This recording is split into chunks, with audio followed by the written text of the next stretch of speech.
Film Academy. Got it. I am the Senior Executive Enrollment Specialist at the New York Film Academy. I'm also the Outreach Director for the school. Part of what I do at the school is evaluate auditions and portfolios for acceptance into our programs. I'll be talking today about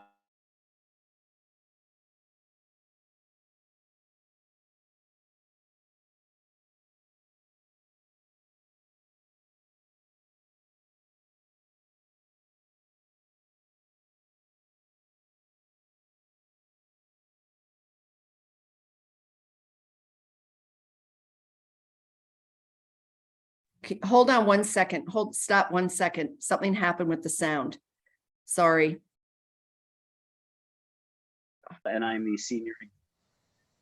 Okay. Hello, everyone. My name is Roger Del Pozo, and I'm the Senior Executive Enrollment Specialist at the New York Film Academy. I'm also the Director of Outreach for the school. I sit on our admissions review team, and I am very happy to present for you guys today. We're going to be talking about preparing either a creative portfolio or an audition for an arts-focused institution today. Obviously, I will frame it through the lens of the New York Film Academy because that's where I work. But a lot of what I'm talking about really applies to applying to art schools in general. I do like to keep things fairly informal. So if you do have questions during the course of the webinar, you can always feel free to drop those questions into the chat, and I'll try to get to as many questions as I possibly can. I'm going to share my screen with you guys. And like I said, I'm going to frame this talk through the lens of the New York Film Academy because obviously that's where I am from. So let me tell you just a little bit about who we are. We are a college of visual and performing arts. We have campuses in New York City, in Los Angeles, California, as well as in South Beach, Miami, here in the United States. We also have international campuses in Florence, Italy, and on the Gold Coast of Australia, where we run study abroad programs and short-term workshops. We focus specifically on the performing and visual arts. You'll see on my slide there the different subjects that we teach at the school. Filmmaking and acting for film are probably the most popular programs that we do in terms of student numbers, but we actually have a wide variety of students studying different disciplines, all related really to the performing and visual arts. So you have to keep in mind that when you're applying to a school that focuses in the areas of study that we do, generally one of the admissions requirements will be that the student will have to submit a sample of creative work. And we'll talk about that today. I will start by talking about our performing arts programs because those are the programs that would require an audition for acceptance. So at the New York Film Academy, we have two separate performing arts majors, acting and musical theater. Acting, we offer as a BFA, as an Associates of Fine Arts, and we also go all the way up to a master's degree in fine arts and acting.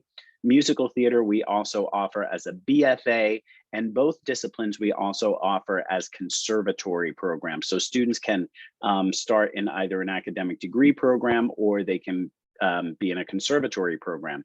Either way, students have to submit an audition in order to be accepted into either of those programs. And generally, if you're looking to attend a performing arts program, an audition will be a component of what you will have to do. So let's talk about what that looks like a little bit. Now, at the New York Film Academy, when we're talking about our acting program, generally what we would require students to prepare would be 2 monologues. And you'll find that with a lot of acting schools. That's what they're going to look for.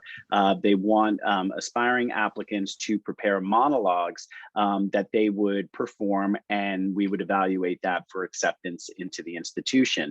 Now, we are very specific. We require 2 contemporary monologues, which means that we ask that those monologues be published post 1960. And for us, you can prepare a piece from either a stage play or, because we are a film school, you can also prepare a piece from a screenplay. Now, when you're applying to an acting program, you want to be very specific about what you're preparing. Every school asks for things that may be a little bit different, but for us, we do look at that contemporary work. We do ask that the monologues be contrasting. Generally, that would imply that one would be dramatic, one would be comedic. Although I do think that you can prepare contrasting monologues that maybe don't fit into those categories so tightly. And for us, that would be acceptable. So again, you want to make sure that you have a good understanding of the requirements for the school that you're applying to. But again, for us, we're looking at two contrasting pieces.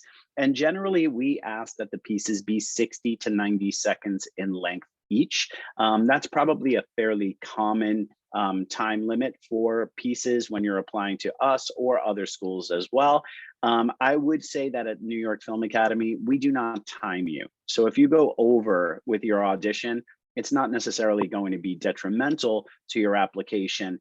The 60 to 90 second is really just a bit of advice, because when you start to get longer than that, the monologue becomes a little bit less effective. And I really think that the sweet spot is that minute to a minute and a half. It may seem fairly short, but you can project a lot of information in a very short amount of time as a performer. Now, let's talk a little bit about choosing pieces, because that is always a big concern for acting students. How do I find monologues that are going to basically present me in the best possible light? Now, the first thing I would say is read through as many selections of material as you possibly can. If you want to be an actor, you should be reading plays, you should be reading screenplays, and you should be thinking about your approach, how you would perform in that material. So you want to read a lot of material. And I think it's very important that you find pieces that you connect with emotionally.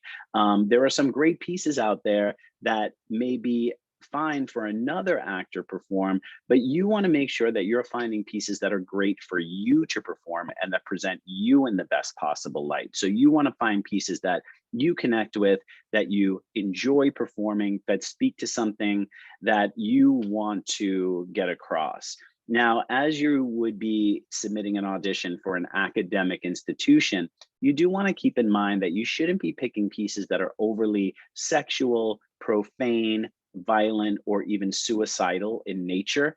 Of course, we want you to pick adult material that is challenging, but at the same time, you have to take into consideration that you're applying to a college, it's an academic institution, and there may be some standards that we would hold that may not apply if you were, let's say, auditioning out in the professional world. So those are just some things to keep in mind. I would also say that you want to pick pieces that are age appropriate. So what I mean by that is you should be looking at monologues that are roles that you could potentially play today. So for example, let's say you're applying for an acting program, you're 18 years old, you might not want to be King Lear, who's supposed to be a grandfather in his 70s, right? You want to play someone who is a little bit closer to you. You want to keep in mind that when you're applying to a college or a university, you're not auditioning for one specific role. You're auditioning to be accepted into the program. And what we want to see on our end is who you are, what is unique and interesting and special about you. And if you pick roles that really highlight who you are, that are age appropriate, that are roles that you can play today, that's really going to be the best way to present yourself to a college. Okay, let's talk about preparing your monologue. Once you pick your pieces, you really have to think about how to put in the time to prepare. Some of you may be theater students who have some experience with monologues. For some of you, this may be your first audition when you're applying to an acting program. So let's talk a little bit about preparing a piece. Now, once you've chosen your piece, you want to make sure that you make it your own. And by that, I mean you are as prepared as possible to perform that piece. You should read the entire play or the screenplay that monologue came from, because you want to keep in mind that the whole play or screenplay is going to give you a context, and it's going to help you to create specific choices when you're preparing that monologue. Now, obviously, this goes without saying, but you want to make sure that you memorize your monologue backwards and forwards so that you don't have to search for the words. And that really is a lot of preparation that you would be doing beforehand. We, like most institutions, require that the pieces be memorized. So we will not allow you to audition if you're reading the text. You have to have it committed to memory. Now, I want to just briefly touch on this, and because this applies to most colleges or universities at this point. Previously, back in the past, let's say 10 years ago, the majority of students that auditioned for the New York Film Academy were auditioning in person. So they were either coming to the campus or they were meeting us on the road at either thespian festivals or other events where we would be holding auditions for our programs, and we would be doing that in person. Currently now, 10 years later, and especially now post-pandemic, most auditions that we review are actually auditions that the student would prepare and record on their own and then submit to the school digitally. And you'll find that many programs now are accepting digital submissions for a host of reasons. One, technology makes it possible for you to be able to record your own audition with fairly high production standards. So that really didn't exist, let's say 10 years ago. Also, it's very easy for you to upload your material to a video sharing site or to even create a drive folder where you would create a link to your audition and you would be able to send that directly to the school. So technology has made it very easy for students to submit material digitally, and that affects auditions, because most of the auditions that we see now at the New York Film Academy are auditions, again, that the student records on their own. Now, at the New York Film Academy, we actually have a third way that we review auditions, and you may find this in other colleges or universities as well. We will allow people to set up a virtual audition. So it's a live audition. You're working with us, you're working with our faculty members, but we're conducting the audition on the Zoom platform. So that is a third way that students can audition. So if you're not able to visit a school in person or to attend an in-person audition event, generally for most schools, you would still be able to submit digital auditions. And for us, it doesn't make a difference. We will see you in person or we would review your material digitally. It's equal for us. Okay, I want to talk a little bit about musical theater now, because an audition for a musical theater program will be slightly different than an audition for an acting focused program. For our musical theater program, we require students to prepare 2 songs. Rather than preparing 2 monologues, they'd be preparing 2 songs, and those songs should be from the musical theater genre. Again, just like with our monologues, we ask for the songs to be 60 to 90 seconds in length, which means that you as the performer can cut that song down. For musical theater performers, generally that would mean 16 to 32 bars of the song. And again, you want to make sure that you're looking at the requirements for the college or university that you're applying to, because I know some programs do require you to prepare the entire song. We do not. We're looking for those 60 to 90 second cuts of a song. In addition to that, we do ask you to prepare a monologue. For the musical theater program, we do insist that it be from a stage play, because the majority of work that you're going to do as part of a theater program would be theatrical work. Although at the New York Film Academy, there is a film component to our musical theater program, obviously, because we're a film school, but the majority of the work that you will be doing will still be theatrical in nature. So it's important that you're preparing a theatrical piece. Just as a little bit of advice, I always tell students, when you're choosing songs, you want to make sure that you're choosing songs that you absolutely love to sing, because your passion is really going to show if you have an emotional connection to that material and you enjoy this work. As you begin the process of looking for songs and monologues, again, you want to listen to as many musicals as you possibly can. You want to read as many plays as you possibly can. I find for my students that YouTube is an extraordinary resource, because most musicals have a version that has been posted to YouTube. So you can listen to a lot of different musicals and find songs that you relate to. You want to keep in mind that we are interested in your voice, obviously, and that's going to be probably the most important component of your musical theater audition, but we're also very interested in your acting abilities. So you want to find songs that you have a unique interpretation of, or that, again, speak to you emotionally. And just like with monologues, I would suggest picking pieces that are age appropriate, that are roles that you could play today or even in the near future, because we want to see how we would utilize you as part of our program and where you would fit in with our ensemble. So pick pieces that are age appropriate, that speak to you, that allow you to express the uniqueness of who you are.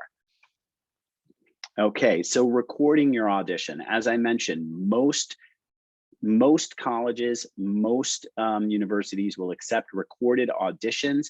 Most students will be auditioning that way. So I want to give you some tips just on how to record an audition effectively so that when you are presenting yourself, again, you're doing it in the best possible light.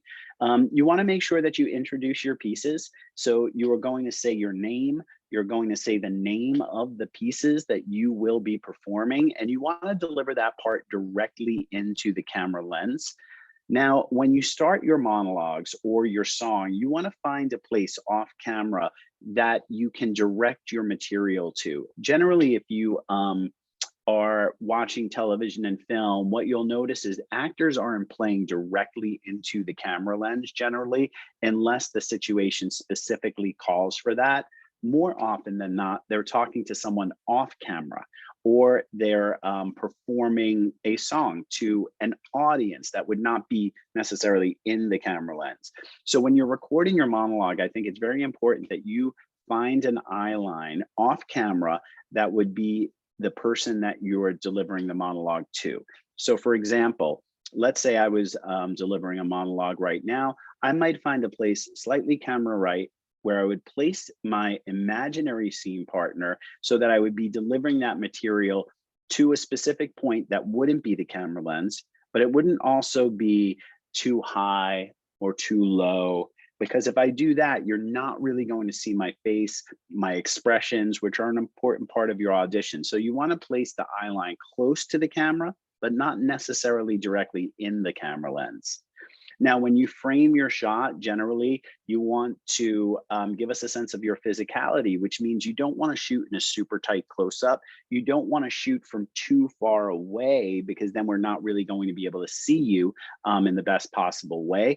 So I suggest shooting in a medium shot. It may be from waist up. It may be even as tight as I am. But if you notice, I'm not in a close up. If I was in a close up, you wouldn't get any sense of my physicality. But when I shoot a little bit wider, you can get a sense of how I move, which is an important part of who you are as a performer. If you're standing or there's a lot of movement in your monologue, you maybe even want to do a wider shot, maybe from your knees up, or even a full body shot, because we want to get a sense of your physicality as well. Now, very important, and this is for my teens out there that may be active on TikTok or Instagram or other social media sites where you would generally be shooting vertically. It is important when you shoot your audition that you're shooting horizontally, because if you think about how we watch television and film, the aspect ratio is really shot, it's horizontal. Generally, it's going to be 4:3 ratio or 16:9 ratio, which is horizontal. Also, when you shoot horizontal and we're watching on a monitor, we're going to see more of you. It's a bigger frame. So I would definitely suggest shooting horizontally, not vertically. And the other thing about that is you want to make sure that you are you have a stable camera shot. So what I would recommend, if you are a performer, get yourself a very inexpensive iPhone tripod that you can use to stabilize your shot, so you don't have to ask a friend to hold the camera for you or anything like that. I bought a very, very inexpensive tripod on Amazon that also comes with a ring light for $20. And I use that when I'm demonstrating how to record an audition. So I generally would recommend doing that. Mine also has like a remote control, so I can start the video. And I think that it's a very helpful tool, especially if you are expecting to be a performer in the future, because again, you're not only going to be self-taping auditions for schools, you'll be self-taping professional auditions as well. So you want to get yourself a little setup. They can be very inexpensive. It's completely acceptable to shoot on your phone. Obviously, phones now have great cameras, great sound, so that's acceptable. But I would get some support material like a tripod to be able to help you to do that in the best possible way. Now, real quickly, just a couple of things.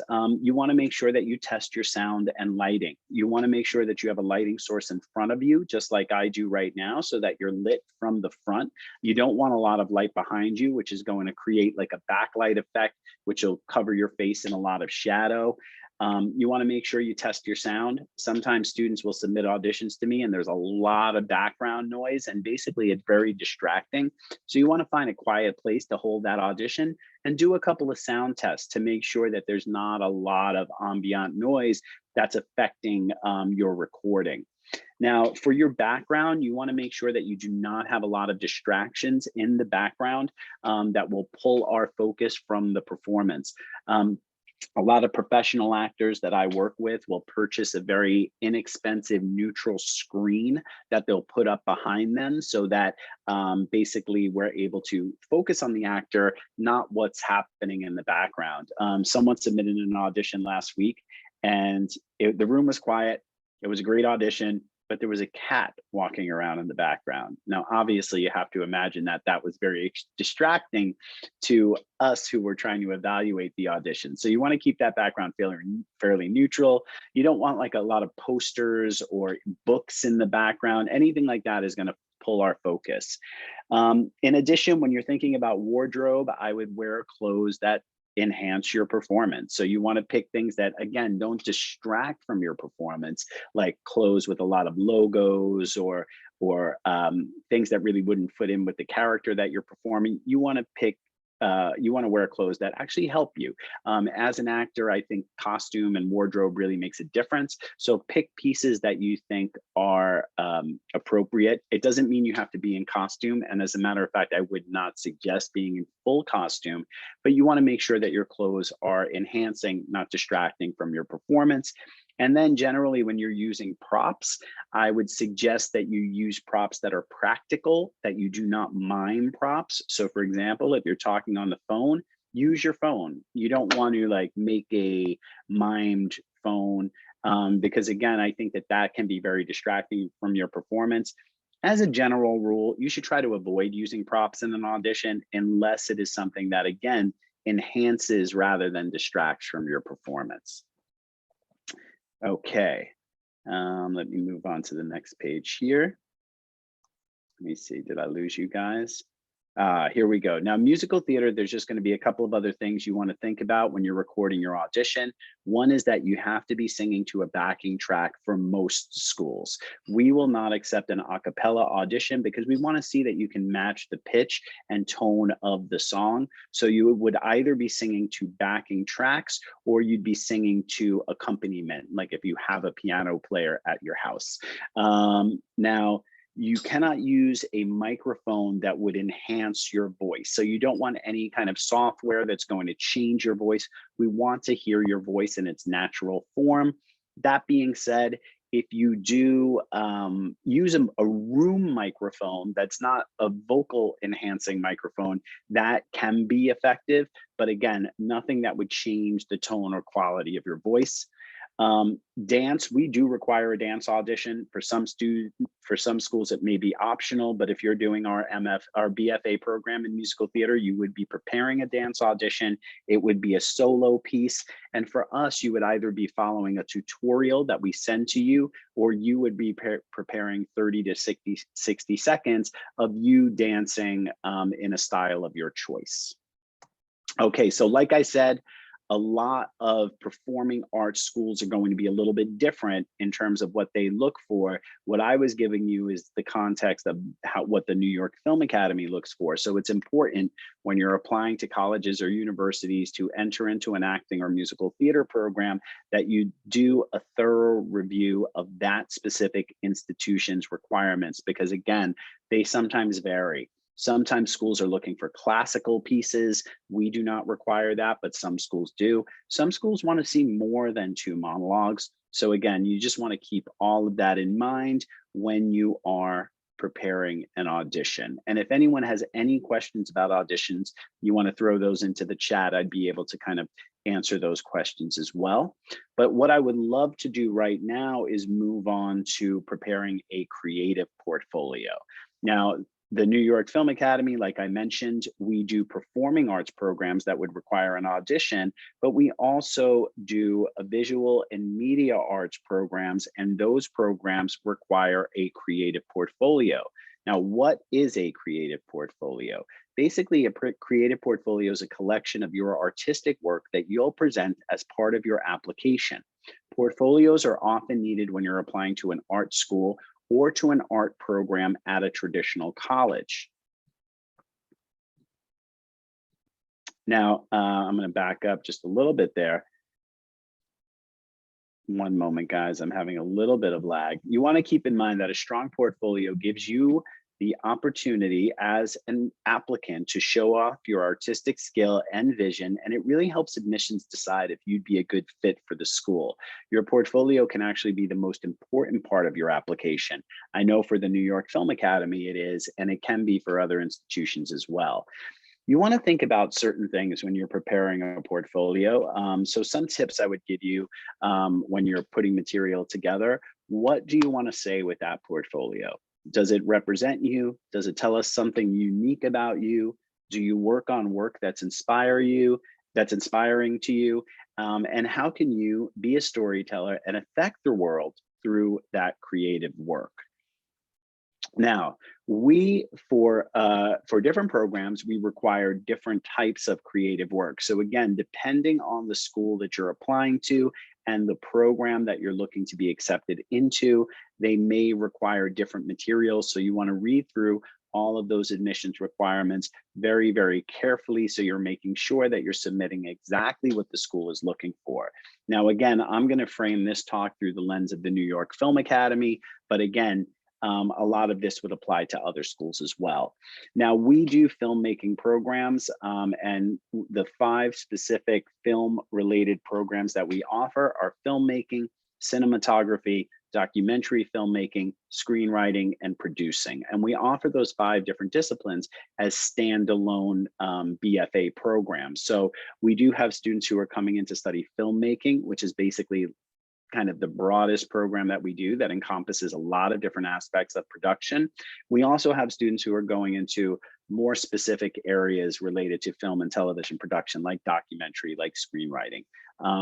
Now, we require either written work, visual work, or in the best possible scenario, a combination of written and visual work when we're looking at portfolios. So let me break down what that would look like.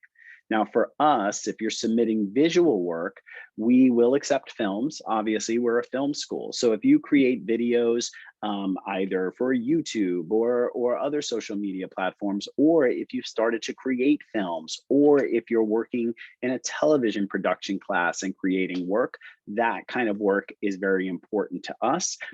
So you can always submit a live action or animated fiction or nonfiction film or video. We ask that pieces be between 3 and 10 minutes in length, but again, we don't time you. So if you go slightly over or slightly under, that can be okay. I have many students who submit videos that are much shorter than 3 minutes, but really tell us a lot about the applicant. So again, the 3 to 10 minutes is really more of just a suggestion. Now, one thing I do want to mention, let's say you're working on films or other types of media in a classroom setting. So the work that you're creating is collaborative. You can submit that work as part of your creative portfolio, but you want to make sure that you are indicating what hand you had in helping to create that work. So for example, if you created a film, did you direct it? Did you write it? Did you produce it? Did you edit it? What was your specific role on that project? You want to make sure that you're including a description of your role in that creative portfolio. In addition to films and videos, the New York Film Academy will look at any visual or studio art that you've created as part of a portfolio. So if you paint, if you draw, if you take photographs, if you create sculptures, if you do set design or you make mixed media work, we want to see that work. As long as it represents something about your visual perspective and style, we will look at that as part of a creative portfolio. Now, when we talk about written work here at the Film Academy, we of course would look at scripts, screenplays, anything where you're writing dialogue. That is always very important to us. Now, if you have created a full feature-length screenplay, and if you've done that as a high school student, I definitely commend you. We do not want to see the full 100-page screenplay or 120-page screenplay. You have to send us an excerpt. So we're looking at 5 to 10 pages of an original screenplay or even a prose fiction piece. Now, it is acceptable for students to submit short stories, articles, even critical studies essays. So if you've written a paper for a class and it's related to cinematic work or plays, screenplays, television series, film, anything related to the subject that you're looking to study, we would accept that as well as part of your written work. We would also accept treatments or outlines of films, webisodes, or television series concepts. You have to keep in mind, I'm talking specifically about programs that are related to film and television. So all of that work would be appropriate for us. And like I said before, the absolute best applicants that I get to review submit visual and written pieces. So they may have a film or a short video or even photographs that they've taken. And they would also submit a short story or part of a script, because if I'm looking at visual and written work, I have an understanding that this applicant has a broad idea about what kind of work that they want to create when they come to school, and they have experience both on the visual side and written side. Now, keep in mind, we do not expect this to be incredibly polished and professional work. We understand that you're looking to come into a program where you are going to be studying and learning and developing as an artist. So if your portfolio isn't completely polished, if some of this material is a first draft, for us, that's completely acceptable and would not be a detriment to your application. Remember, we're looking for potential. We're not looking for the finished product yet. Now, we also do a still photography program. And obviously, if you're applying to that program, we need to see photographs. And we will require that students submit a portfolio that can consist of 10 to 15 photographs. In addition to that, we will also look at any other type of visual art. But for the photography program, a successful portfolio would consist of photographs. Now, sometimes students are submitting photographs that are unrelated to each other. So it can be work that is very disparate, different styles, different genres. Other applicants will submit 10 or 15 photographs that are all part of one series. And either way, it's acceptable for us. So depending on the work that you've created, that should really dictate what you would submit. And if you have any questions about what to submit, definitely speak to an admissions representative at the institution that you're applying to, because they'll be able to guide you through what actually resonates the most with the evaluators. Now, for 3D animation and visual effects, we'll take any type of visual work that you've created. Generally, we're looking for about 3 to 5 works, and that can be drawings, paintings, cartoons, comics, conceptual illustrations. We'll also look at digital work like graphic renderings, digital images, slides of 3D models or sculptures, anything that will display your creative abilities. For video game design, again, we'll look at any of that visual work, but we'll also look at anything that you've done that is related to creating games. So if you're working in Unity or other simple software programs that are helping you to develop games on your own, that's fantastic. If you make paper games, we've had one of my best applicants that I reviewed for our upcoming fall semester actually submitted a board game that he created as part of his application, and it was so fun that we actually played the board game. So if you've created work like that and you're a designer, that's amazing. Also, we have a lot of students that are interested in getting into the business side of game design, and in those instances, students might submit game business plans or even marketing one sheets for games that they're looking to create. Now, if you're looking to do broadcast journalism with us, it's going to be a little bit different because the work that we require is going to be nonfiction work. We will accept writing samples, but in these instances, it should be an academic paper or a report that you've written for either an English, history, poli-sci, communications, media, or journalism class.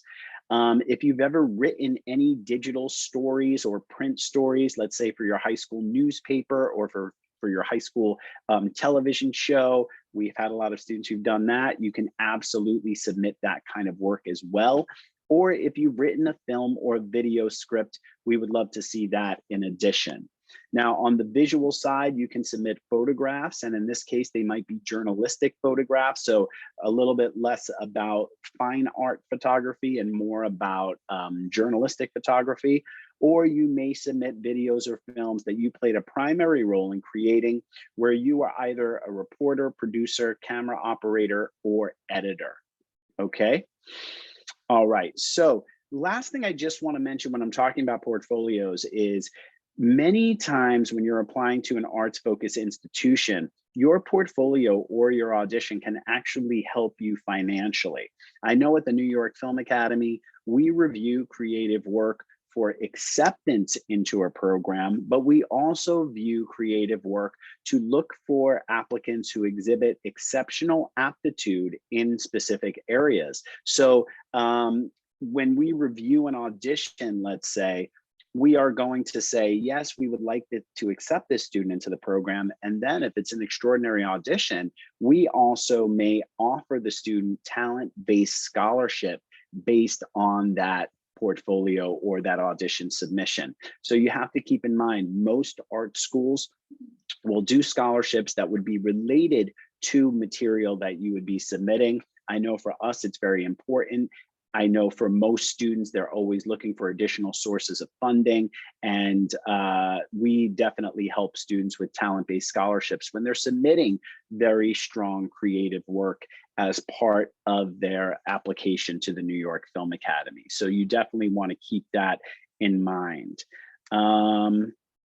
Okay, so I try to answer a lot of questions for you guys. What I also want to do for everyone right now is to put my email address in the chat so that if you do have any questions either about the New York Film Academy or anything that I talked about today, you can always get in contact with me.